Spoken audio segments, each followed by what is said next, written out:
नमस्कार साथियों, स्वागत है आपका जीएसटी सेशन 3 में। जैसा कि हम सभी जीएसटी पे लगातार बात कर रहे हैं और आपको मैंने बताया था कि हम जीएसटी पे आपको लगातार जानकारियाँ देते रहेंगे। उसी सिलसिले में आज हम अपना तीसरा सेशन इसका लेने जा रहे हैं, जो कि जीएसटी में होने वाले जितने बदलाव हैं, जो आपके लिए ज़रूरी हैं, उनके बारे में बात करेंगे। जैसा कि आप सभी जानते हैं कि जीएसटी आज की दुनिया में सबके लिए महत्वपूर्ण है, हम सभी उससे कहीं न कहीं डायरेक्टली इनडायरेक्टली जुड़े हुए हैं और हमारा व्यापार अब जीएसटी के बिना नासाज है, मतलब उसके बिना चल ही नहीं सकता। तो अगर आप अपना जीएसटी का व्यापार कर रहे हैं या अपना व्यापार कर रहे हैं, तो इस इन चीज़ों का बड़ा विशेष ध्यान रखें कि आप अगर 5 करोड़ से ऊपर का आपका टर्नओवर है और आप 5 करोड़ से ऊपर के टर्नओवर में अगर इनवॉइसिंग करते हैं, मतलब माल अपना किसी ऐसे व्यापारियों को बेचते हैं, जो खुद जीएसटी में रजिस्ट्रेशन ले रखे हैं, तो आपको ई-इनवॉइसिंग करना महत्वपूर्ण है। ये इनवॉइसिंग ये 1 तारीख से मैंडेटरी हो गई है कि अब आपको अगर अपना माल बेचना है कहीं पे भी, तो बिना ई-इनवॉइसिंग के आप माल नहीं बेच सकते। पहले ये लिमिट 10 करोड़ हुआ करती थी, अब ये 5 करोड़ पे हो गई है और इसका कई लोगों को जानकारी नहीं है और कई लोग ये समझते हैं कि हमारे ऊपर अप्लाई नहीं करता। तो अगर आप जीएसटी में रजिस्टर्ड हैं, चाहे आप ठेकेदार हों, चाहे आप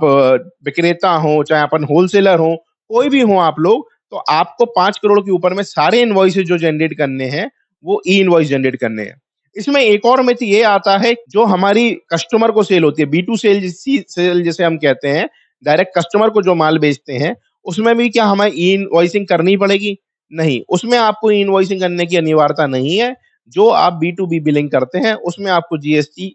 की बिलिंग करना ई-इनवॉइसिंग करना अनिवार्य है। ये एक महत्वपूर्ण बदलाव जो सरकार के द्वारा अभी लाया गया। दूसरा महत्वपूर्ण बदलाव जिसमें आपके ऊपर जो लायबिलिटीज़ हैं, वो ये है कि पहले आधार बेस्ड ऑथेंटिकेशन नहीं हुआ करता था, अब वो मैंडेटरी हो गया है। तो अगर आप अपना व्यापार कर रहे हैं, तो आप जिस जगह पे आप अपना व्यापार कर रहे हैं, वहाँ की आप गूगल मैप वगैरह अपना मेंटेन कर लें और अब ये मैपिंग चालू होगी जहाँ पे आपके आधार बेस्ड जो भी ऑथेंटिकेशन है, जो आधार पे आपका डेटा है, वो आपका ऑथेंटिकेट आपको करना पड़ेगा। अगर आपने ऑथेंटिकेट नहीं कराया है, तो आपका जीएसटी को वो डिसेबल कर देंगे, आपका जीएसटी सस्पेंड भी कर सकते हैं। इसलिए जिस जगह पे आप व्यापार कर रहे हैं, उस जगह का आप विशेष ध्यान दें कि आपका जो जगह है, वो ऑथेंटिकेटेड हो, आपकी आधार बेस्ड जो ऑथेंटिकेशन केवाईसी अपडेट होना है, वो अपडेटेड हो, जिससे कि आपका जीएसटी आगे सरेंडर या सस्पेंड नहीं किया जाए।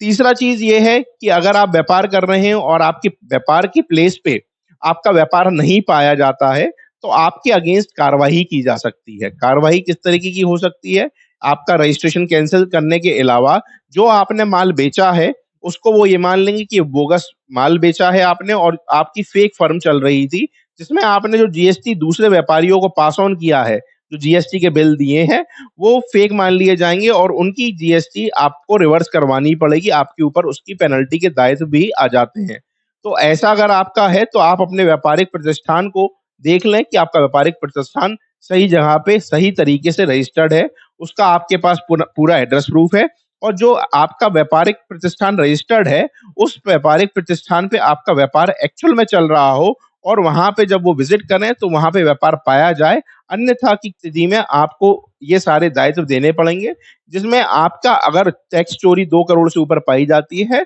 तो प्रोसिक्यूशन के भी प्रावधान जीएसटी एक्ट में लाए गए हैं। तो इसलिए ये बड़ा महत्वपूर्ण हो जाता है कि आप अपना व्यापारिक प्रतिष्ठान बिल्कुल सही तरीके से रजिस्टर कराएँ। तो इन चीज़ों को का विशेष ध्यान रखें, जो अभी रिसेंट टाइम में जीएसटी डिपार्टमेंट द्वारा जितनी कार्रवाई की जा रही है, जिसमें आपने अभी देखा था कि एक विशेष ड्राइव भी चलाई थी जीएसटी डिपार्टमेंट में, जिसमें उनने व्यापारियों का प्रतिष्ठान चेक किया था और रजिस्टर्ड व्यापारियों के कई सारों के रजिस्ट्रेशन कैंसल किए। वो इसी कारणवश हुए कि जहाँ पे आपका जो डेटा है, वो मतलब आपका जो रजिस्टर्ड एड्रेस है, वो सही नहीं पाया गया कइयों में। कइयों में जहाँ रजिस्टर्ड एड्रेस था, वहाँ पे व्यापार नहीं पाया गया, तो ऐसे केसेज़ में उनके अगेंस्ट कार्रवाई भी की गई।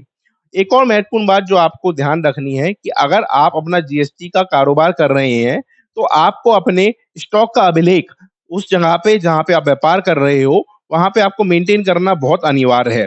कारण ये है कि अगर आपके यहाँ कभी सर्च या सर्वे होता है और आपके यहाँ पे माल चेक किया जाता है, तो वो स्टॉक रजिस्टर से ही वेरीफाई किया जाएगा कि स्टॉक में आपके यहाँ जो जितना स्टॉक है वो रजिस्टर आपका मैच कर रहा है कि नहीं कर रहा है। इसके लिए जितना माल आ रहा है, जो आपका बिक रहा है और जो आपके पास अंतिम रहतिया है, उसकी जानकारी रखना महत्वपूर्ण है। तो इस चीज़ का विशेष ध्यान रखें कि आप इस तरीके के दस्तावेज़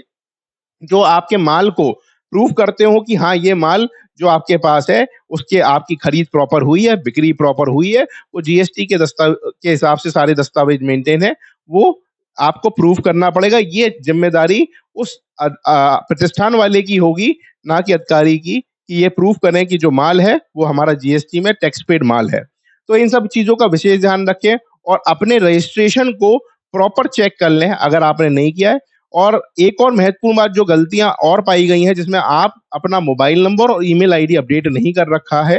तो वहाँ पे भी आपको बहुत दिक्कत हो सकती है। कारण क्या है, जितने भी नोटिस